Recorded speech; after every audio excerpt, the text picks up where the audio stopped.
আফগানিস্তানের সেনাবাহিনী পাকিস্তান সীমান্তবর্তী কুনার প্রদেশে ট্যাঙ্ক ও ভারী অস্ত্র মোতায়েন শুরু করেছে।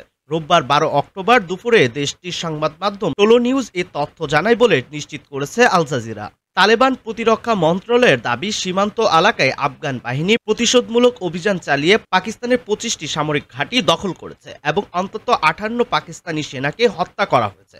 আহত হয়েছেন আরও ৩০ জন।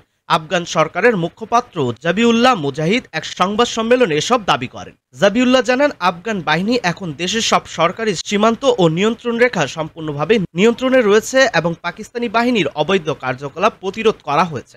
তবে এসব দাবি নিয়ে এখনও পাকিস্তানের পক্ষ থেকে আনুষ্ঠানিক কোনো প্রতিক্রিয়া জানানো হয়নি। অন্যদিকে তালেবান সরকার অভিযোগ করেছে, পাকিস্তান কয়েকদিন আগে আফগান আকাশসীমা লঙ্ঘন করে সীমান্তবর্তী একটি বাজারে বোমা হামলা চালায়। তারই প্রতিশোধ হিসেবে এই অভিযান চালানো হয়েছে বলে জানানো হয়।